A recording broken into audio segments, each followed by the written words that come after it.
photo by Pete List number 1 via Wikimedia Commons used under a Creative Commons license. This is a developing story. Check back for more information.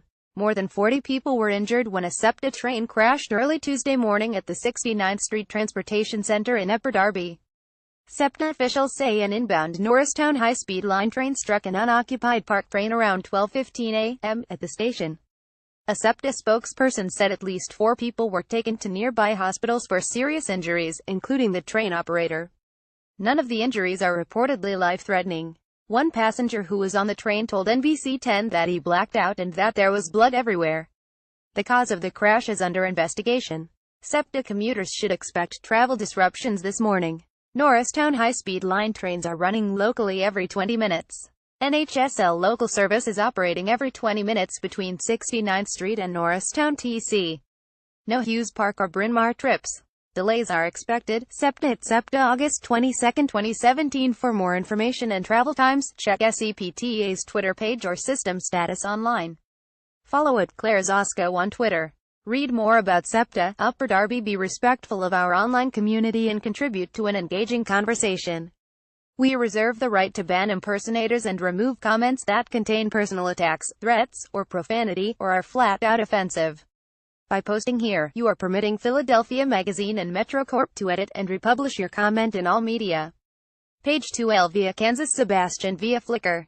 Our Laura Poitras Praxis Films via Wikimedia Commons. Edward Snowden is kind of coming the free library next month.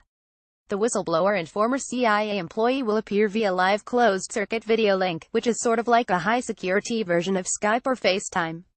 Hell remains somewhere in Russia, where he's sought asylum since 2013, the year he was charged with espionage for leaking classified National Security Agency information.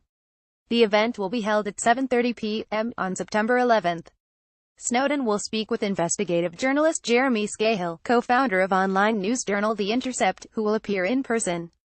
According to the event description, Snowden and Scahill will discuss the surveillance state and whistleblowers in a one-of-a-kind interview.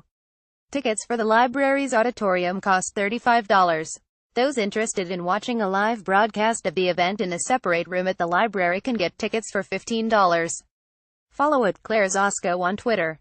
Read more about Edward Snowden, Free Library of Philadelphia. Be respectful of our online community and contribute to an engaging conversation. We reserve the right to ban impersonators and remove comments that contain personal attacks, threats, or profanity, or are flat-out offensive. By posting here, you are permitting Philadelphia Magazine and Metro Corp to edit and republish your comment in all media. Page 3 photo by Joe Trinacria. After word spread throughout the city that pro-Frank Rizzo statue supporters were planning a protest outside of the Municipal Services Building on Monday afternoon, a group of counter-protesters organized by Philly for Real Justice sprung into action. A sit-down with Mayor Kenny ultimately quashed the pro-statue demonstration, but activists on the other side of the issue still held their Frank Rizzo down protest as members of the Philadelphia Police Department stood guard.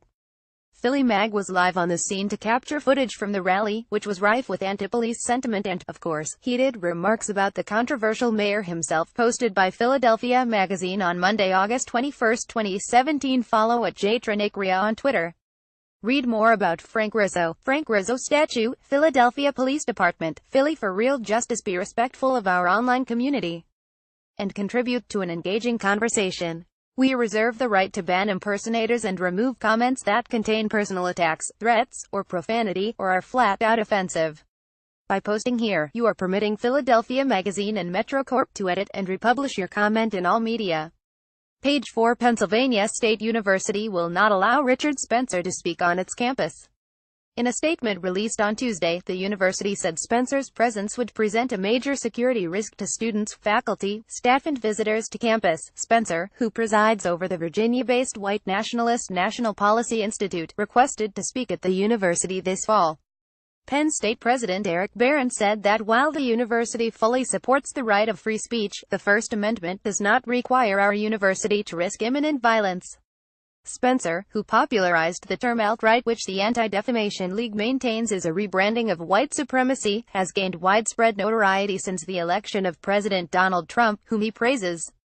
He's quoted from Nazi propaganda, denounced Jews and called for a peaceful ethnic cleansing of people in the U.S. who are not of European descent. He's recently sought to speak at several universities, including the University of Florida, which denied his request, the University of Chicago, his alma mater, which also denied his request, and Texas A&M, which, in the wake of Charlottesville, canceled his speaking event scheduled for September. Here's the full statement from Penn State. In light of the recent violence and tragedy in Charlottesville, Penn State has evaluated a request for Richard Spencer, who is president of the National Policy Institute, to speak on the University Park campus this fall. I disagree profoundly with the content that has been presented publicly about this speaker's views, which are abhorrent and contradictory to our university's values. There is no place for hatred, bigotry, or racism in our society and on our campuses. As stated last week, Penn State is an institution of higher education, and fully supports the right of free speech and encourages its expression in thoughtful and respectful ways, even when we strongly disagree with the opinions expressed. But the First Amendment does not require our university to risk imminent violence.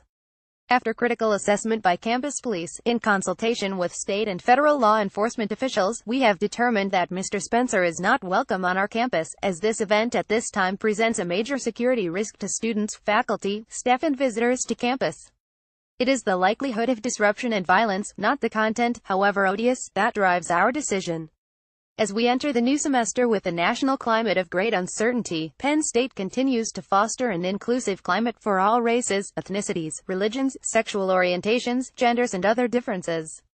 Our university strives to create an environment where everyone can teach, learn, and live in an atmosphere of safety and mutual respect.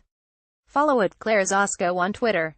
Read more about Penn State University, Richard Spencer. Be respectful of our online community and contribute to an engaging conversation. We reserve the right to ban impersonators and remove comments that contain personal attacks, threats, or profanity, or are flat-out offensive. By posting here, you are permitting Philadelphia Magazine and Metro Corp to edit and republish your comment in all media.